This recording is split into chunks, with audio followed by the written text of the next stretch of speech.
ओम नमो भगवते वासुदेवाय। प्यारे भक्तों, हम श्रीमद् भगवद गीता के 6ठे अध्याय ध्यान योग का श्रवण कर रहे हैं और श्लोक संख्या 36 तक श्रवण कर चुके हैं। आज हम श्लोक संख्या 37 का श्रवण करेंगे। 36 में हमने श्रवण किया था कि श्री कृष्ण अर्जुन को बता रहे हैं कि हे अर्जुन, यह मन बहुत चंचल है।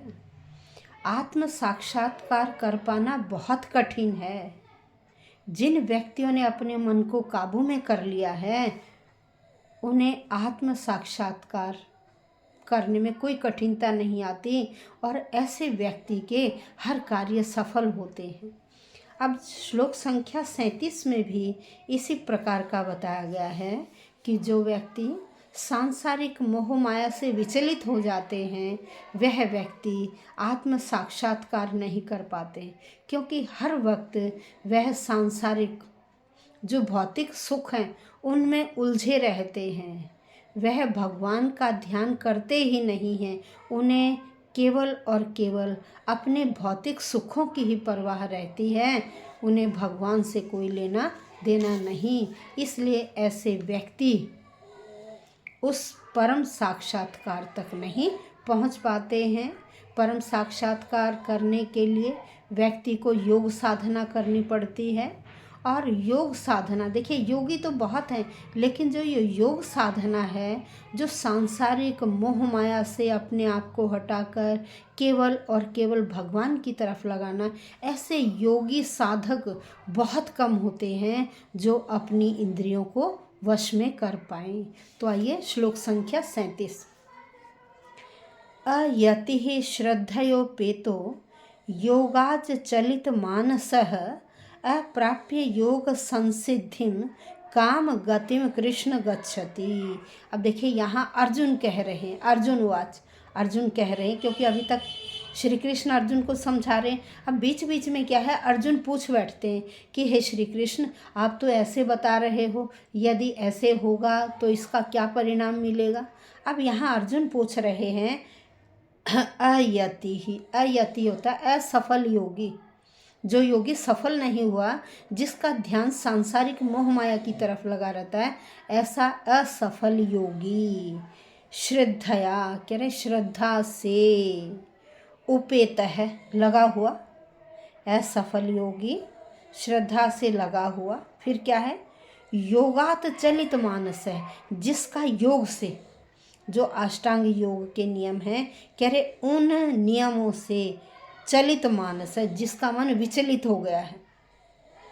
योग से जिस व्यक्ति का मन विचलित हो गया है, अप्राप्य मानस है, मन वाला, ऐसे मन वाला व्यक्ति अप्राप्य प्राप्त न करके योग संसिद्धि, किसको प्राप्त न करके, जो योग की उच्च सफलताएं हैं उन्हें प्राप्त न करके काम गति में, किस गति को, किस लक्ष्य को गच्छति प्राप्त करता है। कह रहे हे कृष्ण, ये बताइए ऐसा असफल योगी किन अवस्थाओं को, किस दशा को प्राप्त करता है।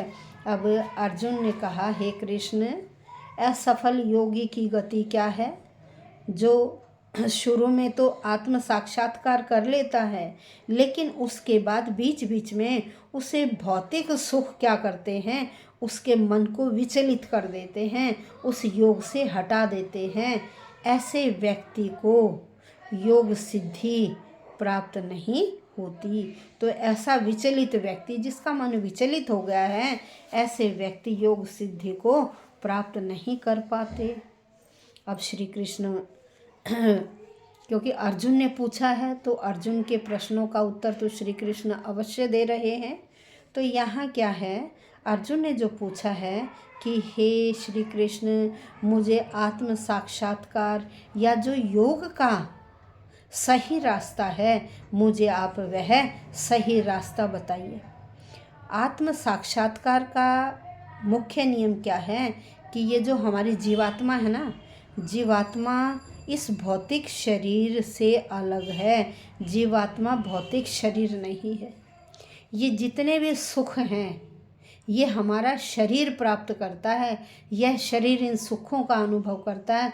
जो संसार की वस्तुओं के सुख हम भोगते हैं वो कौन भोगता? हमारा शरीर। लेकिन जीवात्मा तो इस शरीर से अलग है। जीवात्मा कैसे सुखों की अनुभूति करती है? जब हम ईश्वर का स्मरण करते हैं, केवल और केवल अपने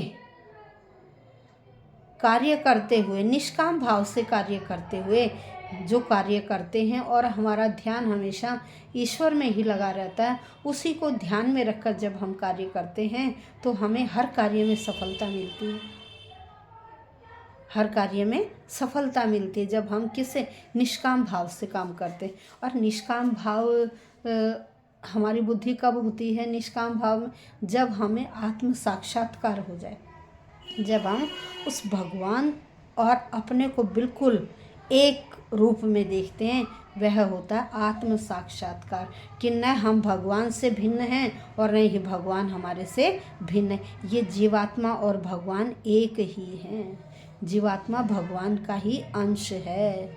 जब यह अनुभव हो जाए तो वह योगी व्यक्ति आत्म साक्षात्कार कर लेता है। तो यहाँ श्री कृष्ण अर्जुन को बता रहे हैं कि देखिए, जो अष्टांग योग के नियम हैं उन नियमों का पालन करना पड़ता है, तभी व्यक्ति आत्म साक्षात्कार कर पाता है। और नहीं तो हम इन्हीं भौतिक सुखों में, इन्हीं भौतिक कार्यों में उलझे रहते हैं। हमें क्या करना होगा? जो यहाँ भौतिक प्रलोभन हैं उन प्रलोभनों से दूर रहना होगा, क्योंकि नहीं तो हर वक्त इन प्रलोभनों में ही हम फंसे रहते हैं। हमें मोह माया अपनी ओर आकर्षित करती रहती है। जब तक हम इन मोह माया में आकर्षित रहते हैं तब तक हम योग नहीं कर सकते। जब हम इस मोह माया से दूर हो जाते हैं, इस मोह माया को समझते हैं कि यह तो क्षणिक है, सनातन है, तो क्या है? वह ईश्वर। जब हम मोह माया को छोड़कर जो भी कार्य करते हैं ईश्वर को अर्पित कर देते हैं तो हमें उस कार्य में अवश्य सफलता मिलती है। यही बात श्री कृष्ण अर्जुन को बता रहे थे। तभी अर्जुन ने पूछा कि ये बताइए योग क्या है? ऐसा व्यक्ति जो पहले तो योग के नियमों का ठीक प्रकार से पालन कर रहा है, लेकिन अचानक उसे कोई ऐसे सांसारिक वस्तु आके उसे क्या करती? प्रलोभित कर देती है। तो उस समय जो पक्का योगी नहीं है वह व्यक्ति उन सांसारिक प्रलोभनों से मोहित हो जाता है और अपनी योग विद्या को वहीं छोड़ देता है और वह उन सांसारिक उलझनों में उलझ जाता है। यही यहाँ श्री कृष्ण अर्जुन को बता रहे हैं। और अर्जुन ने यही पूछा कि जिसका मन विचलित हो गया है उसकी कैसी स्थिति होती है? तो श्री कृष्ण बताते हैं, जिसका मन विचलित हो गया उसे आत्म साक्षात्कार का अनुभव नहीं होता है। वह इन सांसारिक मोह माया में ही उलझा रहता है और जीवात्मा और शरीर को वह एक ही मानता है, बल्कि वह दोनों अलग अलग हैं। जीवात्मा और शरीर एक नहीं है। यह आज हमने श्लोक संख्या 37 में श्रवण किया। धन्यवाद भक्तों।